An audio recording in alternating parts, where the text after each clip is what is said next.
Lori Daybell went toe-to-toe, head-to-head, whatever you want to call it, with Kay Woodcock and her brother Adam Cox, and we're going to talk about it in today's video.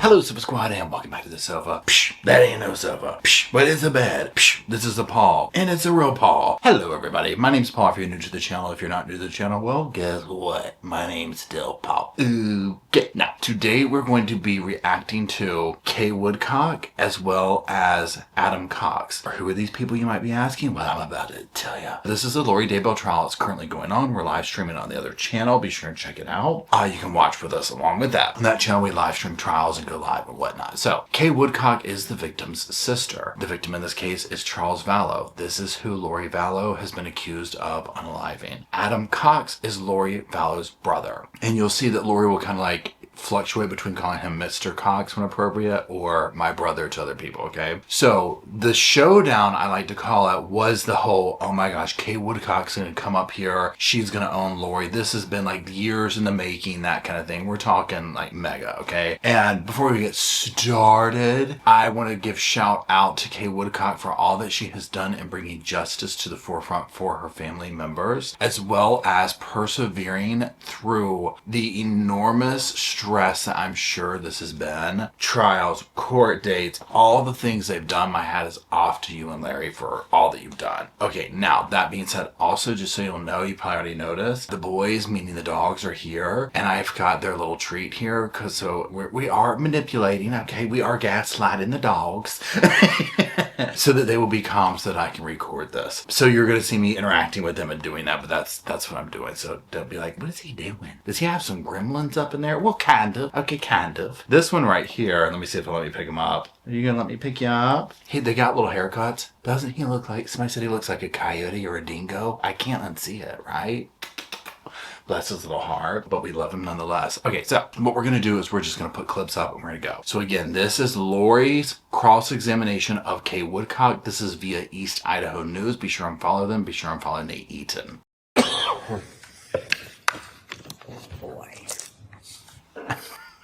Okay, now that part right there, she said, oh boy. Okay, that was, and that's like right when Lori's getting ready to get up, and I was like, oh, here she goes. She is going to just, I was, go Kay, go, right? Okay, so before we get started, let's just watch it one more time. Oh boy. Okay, so that's where we start off at. I just had to throw that in there a couple of times. Now for this next one, I'm going to put it up and we're going to talk over it or do voiceover. Now watch Kay here. She screws that thing on. Watch how she puts that down. She's ready to rumble. She crosses hands. Now look at Lori coming up here. And right now, you know everyone in this courtroom is like, oh my goodness. Now y'all probably can't hear it, but we have our token courtroom cougher is so present in this part. There's always one, isn't there? Okay, let's get into those first interactions. Ms. Woodcock, where were you on July 11th, 2019? At home in Lake Charles, Louisiana. Okay, a couple of things real quick. The fact that she's like, Miss Woodcock, she does that when it's appropriate or like would, you know, whatever, look a certain way. She's not going to want to say Kay because they don't have that kind of relationship. It would be inappropriate. But also she doesn't want to seem too close, right? Now also you saw how Kay was like, I was at home in wherever, Louisiana. I mean, she's just like, girl, we don't have time. Kay has clocked her number a long time ago. Were you aware at all of the relationship between Charles and Tylee? It was, let's say, it was a bit contemptuous. It seemed like there was always a lot of drama going on, and so that's all I knew. He didn't say too much about it, and I didn't pry.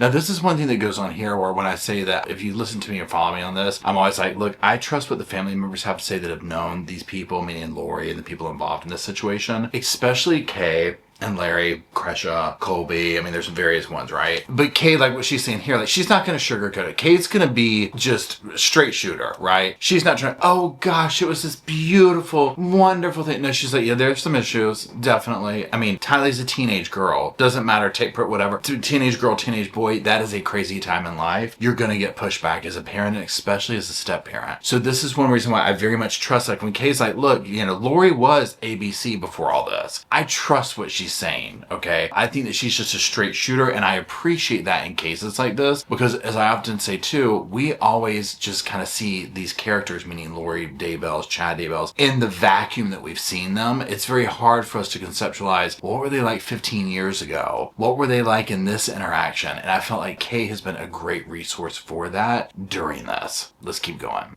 But you knew that there was some kind of contention going on with those two for I can't a hear while. you. I'm sorry. You did know that there was some kind of contention going on with those two for a while. Yes. Okay. Now, Kay, when she was like, I can't hear you. Speak up, you Cora whore. Right, Kay is just, she held her own though. She did so well in this, because imagine coming face to face with this person who you know you've already showed down at another trial where she has been convicted of taking the life of your grandchild, right? And now your brother. Okay, and then obviously other people involved too. And you're having to sit here and talk with this demon. Oh, she kept herself composed so well. And you weren't really aware of the events that happened that morning, were you? The morning of July his murder? Of July 11th? No, I wasn't. Okay. Because you didn't tell me. Do I need to say anything else? Okay. Do I need to say anything else? Okay, Kay. That could be something there. Okay, Kay.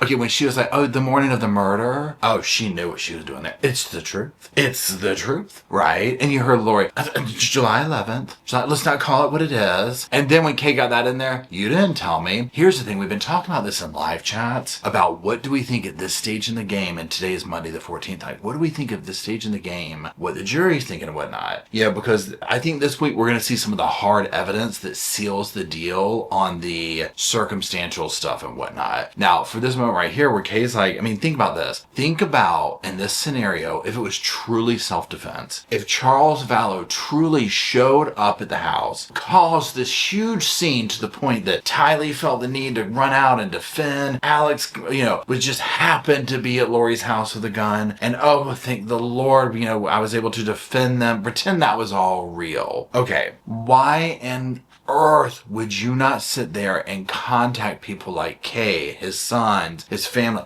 all these people, and be like, this is what took place? Why wouldn't you do that? Kay establishes on the stand that when this is done, Lori just cremated him, meaning Charles, and sent him in a FedEx box. And then wouldn't let JJ go to the service that they were having. Why would you do any of that if this was legitimate? You see what I'm saying? Because it wasn't, is why. Miss Woodcock, did you see or hear or personally witness me conspire with Alex Cox to kill my husband, Charles Vallow? No, but I saw a ton of evidence that did. Thank you. No further questions.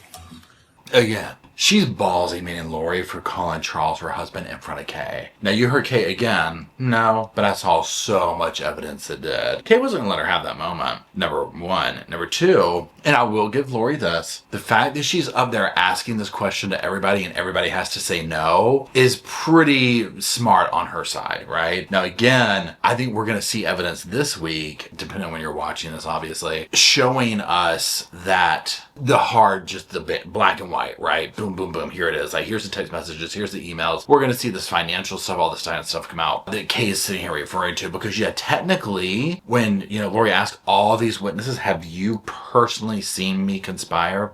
They're all saying no, right? The thing that's working to Lori's benefit is that she killed off everybody that could testify that they did see this, okay? Or they're already serving death penalty in prison. So let's switch gears here. Now we're going to watch Lori cross-examine Adam. Remember, Adam is her brother. Adam has a podcast called Silver Linings, I think, with another family member, maybe their uncle or something like that. I can't remember exactly who. Adam was the one that was like, hey, something's not right. He's talking to Charles. He's dealing with Charles. He got cut off from the family because of taking Charles aside, basically. He told Charles they're planning something, meaning Alex and Lori. So, Adam was calling this out at a certain level too, okay? So let's watch Lori go face to face with her brother, who obviously she hasn't really had any kind of situation with for a while. Mr. Cox, how long has it been since we've seen each other in person? Don't know. When was the last time you saw me? I don't recall. So, has it been a year, 2 years, 3 years, 5 years, Something 6 like years, that. 7 years, 8 years? Something. Okay. So, you have no idea. Nope. So here's the thing with this. You already heard that, they're like, he sounds like he doesn't give two you-know-whats about her, okay? Like, he's moved on, right? He's just like, whatever. I haven't seen you. And we'll get to another viral moment here in a minute. So let's get to that. You have no idea when the last time you saw me in person. I don't know the year or how many years it's been. Okay, so did you see me at Colby's wedding in January 2018? No, I was not there. You didn't come to Colby's wedding. No, I did not. I feel like she also takes these moments to shame people. Like in this part, she's shaming him for not coming to Colby's wedding. She's like, did you see me at Colby's wedding? Oh, you didn't come to Colby's wedding. That's right, I forgot. And when was the last time we had any communications? The last time I remember our communications was you and I were speaking in the kitchen when the family was over. Okay, so you think that was that time in 2018? I think so. Okay. And were we eating my green chili chicken enchiladas? Do not remember that. What? Were we eating my green chili chicken enchiladas? I'm just like, what? It's almost like she tries to personalize things to paint a picture for the jury of, I'm a human, I do things, I'm warm, I cook green chicken enchiladas, I host family events, I have a husband, I have a brother. These are normal human things, right? You do not remember that? Nope. Is that what I made every time we had a family get together, which was like 10 times a year? I don't remember that. Okay. And when was the last time that we had a phone call or text message? I have no idea. Could it possibly be around that exact same time? Possibly. Okay. So that was possibly in early 2018? Yes. He's like, oh yeah, those green chili chicken enchiladas, ones that sent me to the bathroom for 2 hours 10 times a year. Oh yeah, I remember those now, girl. Okay, I remember those. Who do you think initiated the final communication in our relationship? Who concluded it? Yeah.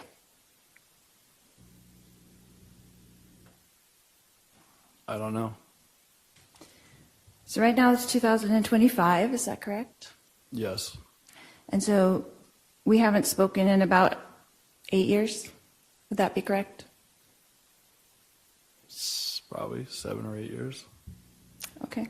So, that's a long time to not speak, right? And again, one thing that I think she's doing with this testimony right here is she's establishing, we haven't talked in how long? And you're up here talking about conspiracy? Yeah, now granted, we're going to see a lot, well, I'm assuming we're going to see a lot of text message and email stuff, which he testified on here, and with the state of, look, this was going on, that was going on, something wasn't right. I texted Charles, I did this, I did that. So I think we'll see some of that will be more solidifying the deal, because again, technically, if you're just going based on like all the people that she's bringing up here with, most of them are like, yeah, I didn't see her conspire, yeah, it's been years since I dealt with her, but of course it would be, okay, we all know why, but the jury doesn't.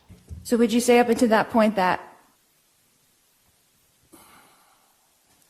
how often would we communicate before that? Before what? Before 2018? Probably on a regular basis. Once a month, twice a month, 3 times a month.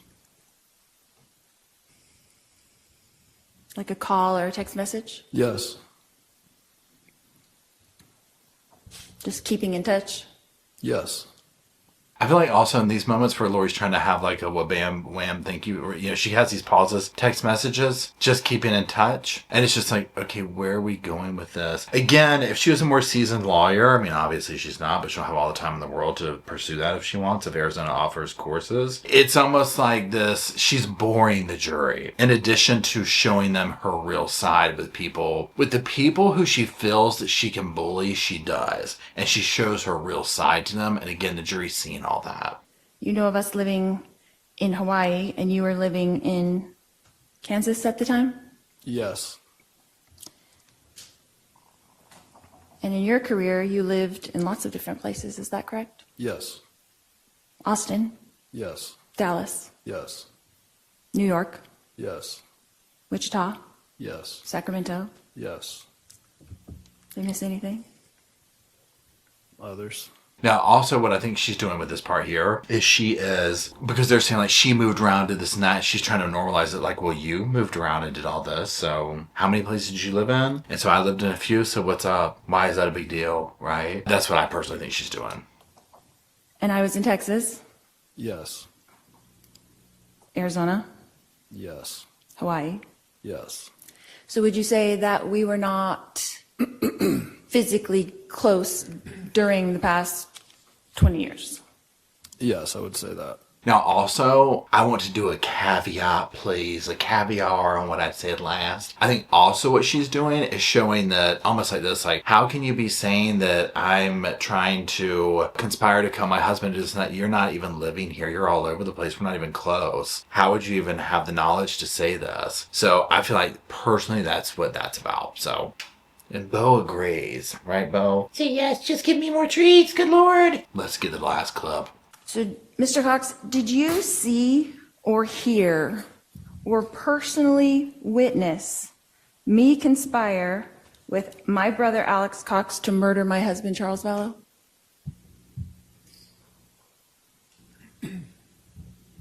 Repeat that again? Okay. Did you see with your eyes or hear with your ears or personally witness me conspire with my brother Alex Cox to murder my husband Charles Vallow? No. Thank you. No more questions. So as you see, she finishes this one off, all of her, question or whatever with that question. Have you seen, have you heard, all this type of stuff. But she's got a little bit of an attitude for this one, where she's like, have you seen with your ears? I meant vice versa. You know what I mean, okay? So I think Adam did well on the stand. Again, overall, I just think he acted like...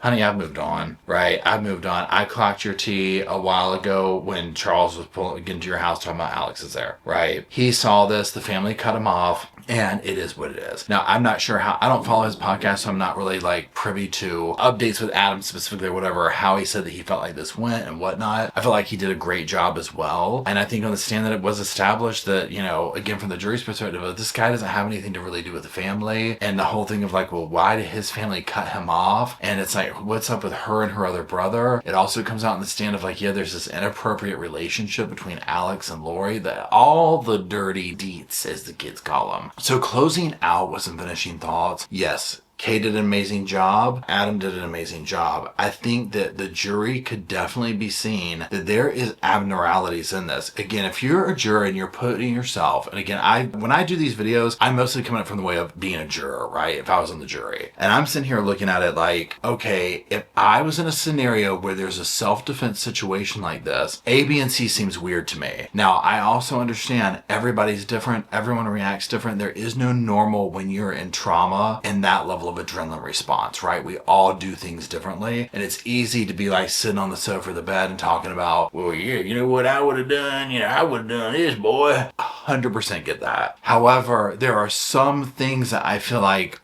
are abnormal. And again, such as in this situation, like I said, okay, this happens, you go out of the house, you stop at Burger King, you stop and get flip-flops, and you come back and you're laughing on camera. Okay, you cremate the husband, you don't even contact Kay or any of these people, and you ship him FedEx. This is very bizarre. Very, very bizarre. And then to be here talking about my husband, like you were in this loving relationship. It's already come out that, she might have been having an affair and whatnot. And I think the jurors at this point have seen enough enough to where even if they truly know very little about this case, to know, something's not adding up here. And on top of it, they're seeing Lori and her nasty attitude come out. Colby even said, I think talking to Nate Eaton, the way Lori's talking to people, he's like, no one should be talked to that way. This is insane, right? He was in court. So anyways, that's it. Let me know what you think about it down in the comment section below. While you're down there, if you could drop off some little sofas for myself, Rosco and Spirit, and little Bo, and Luke, who Luke is in a bad mood now. The treats ran out. And so he got growly with Bo, and he's hiding somewhere in the room.